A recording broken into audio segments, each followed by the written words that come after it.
Hello and welcome back to the Doctor's Garage here on YouTube. Now, I've only had my Ford Ranger Wildtrak, a 2021 car, for the last 7 weeks. But in this video today, I'm going to be telling you why this is actually leaving me and I'm going to be getting rid of it in the next couple of weeks. So I bought this Ford Ranger Wildtrak in replacement for my Land Rover Discovery 5, and I pretty much part X my Discovery 5 for this vehicle sat behind me right here.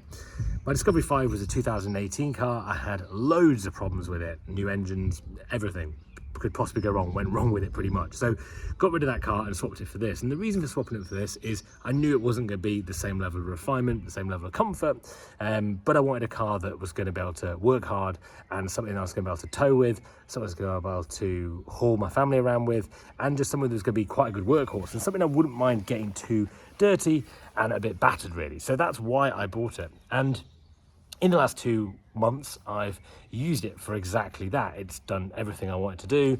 It's been a family car, it's been a weekend car for going away in, and it's kind of, I've done probably about, 2,000 miles in it probably in the last 8 weeks. So I've done a lot with it and I've kind of lived with it. And there's some things about it that I just can't get on with, and is the reason why I'm getting rid of it now. So my Discovery 5 went for, the guy gave me £20,000 for it against this vehicle, which was actually pretty good considering what other dealers were going to give me, which was around 16. So got 20k for my Discovery 5, which I was quite happy with, traded into this. So I feel like, although it may not have been a car I was desperately after at the time, it was still one that actually meant I got a good part X valuation on my car, probably about £4,000 more than I would have got if I'd taken it anywhere else. So I was pretty happy with the decision and thought I'm going to keep this now for a few years, see how I get on with it. Had a pickup a long time ago, really enjoyed having it. I also had a Toyota Hilux pickup last summer when my Discovery 5 was in for repairs.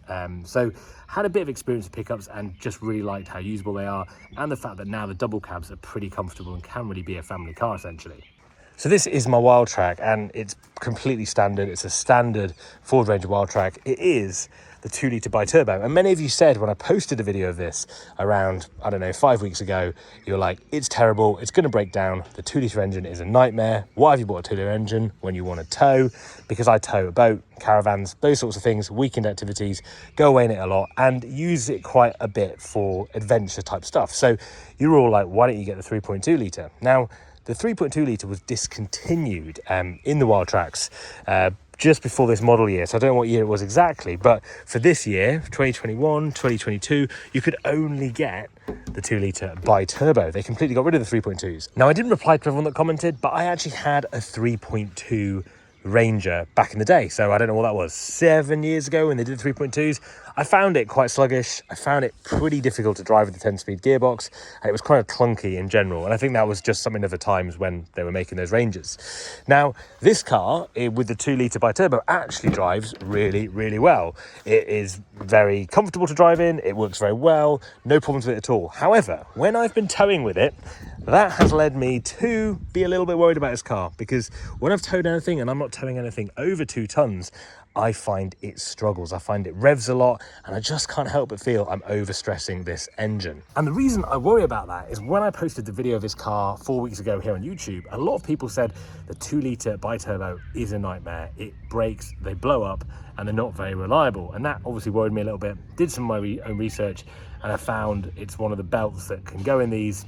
And so that put me off a little bit, but I thought, see how we get on with it. When I had towed with it, I felt it revved a lot. It really revved and struggled to pull and tow stuff, as well as even my Discovery, to be honest, and that was a 2-litre too.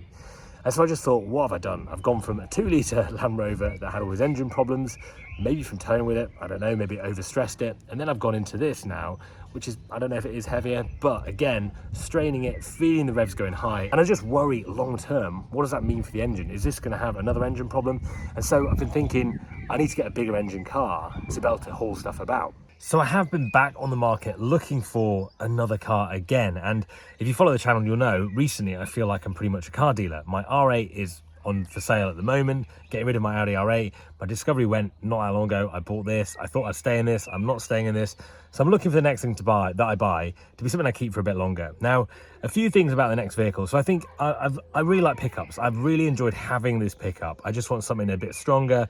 A bit more refined probably as well, because I feel like the interior of this, although it's okay, it's good, it's still it's a commercial vehicle, and you still feel like that a little bit when you're driving it around. So I haven't put this through a business, so for me, I don't get any of the VAT qualifying benefits of it. I think if you can put it through a business, it's a great car to put through, save you 20% and everything else that goes with it. So I'm not really that interested in whether it's a VAT qualifying vehicle, because it doesn't really affect me too much, but it's more about something that I feel I can live with for a long time, that's strong enough to do what I need to do day to day, and is actually a bit nicer, a bit more fun. That's kind of what I'm after in the pickup category. So I've obviously looked at all the ranges, been looking recently. I'd be interested to know from you guys that watch this, because you will know a lot more than I will about this, but what engines in the category? I know you're going to say Toyota Hilux are nice and good, but still, a Hilux hasn't quite got the refinement probably that I'm after inside. What about the 3-litre diesel engines in the Rangers, the 3-litre petrol engines? What do you guys think about them? Are they reliable? Any problems that you guys have had with them? Let me know in the comments below. I'd be really interested. I've looked at everything else as well. The new Amaroks are very nice. Kind of looking through everything when it comes to the pickup category. But I'm back in the market for another pickup that's going to be something, like I say, a little bit more fun, a little bit more comfortable, and a little bit stronger, a little bit more powerful than what this has been. And I'm quite surprised really, because this car can apparently tow up to 3.5 tons, and I certainly haven't got near to that 3.5 ton category, but it just feels like it's strained a little bit and it's not pulling as much as it should. And I suppose that's not really any surprise. I remember when I had my 2-litre Discovery, many of you were saying, why the hell have you bought a 2-litre engine in such a big car? And I suppose the same can be said about something like this. However, for Ford, this is all they made in the Ranger for this period of time. All they did was the 2-litre, and even now, even in the new shape Rangers, it's still the 2-litre bi-turbo for the most part, for most of their vehicles, which I'm quite surprised of. Obviously, they have a lot of faith in this engine, but I've just read a lot of horror stories now. You guys have kindly pointed that out to me, and so it's kind of put me off a little bit. Now, some of you will also remember I was going to do quite a bit to this car, and I had plans with this car to do like the load bay rack, potentially a roof rack. I was going to get some gear from Predator, who I spoke about last time on this video about the Raptor body kit for this, and that's not going to happen now with this car. However, the next pickup I do is one that I'm going to be keeping and doing a much bigger build on. And there's so many very good YouTube videos at the moment on pickup builds in general, and I'm really excited to get into that once I get a vehicle, a base vehicle that I'm happier with, that I feel kind of fulfills what I want from the pickup category of vehicle. As always, I'm very interested to hear what your opinion is. What do you think should be some vehicles I should test drive at least? What vehicle would you go for if you were in the same boat as me? Family car, something a bit fun, something a bit more refined, something that's strong enough to be able to do what I need it to do. Let me know your recommendations in the comments below. But thanks for watching the video, and I'll see you guys very, very soon.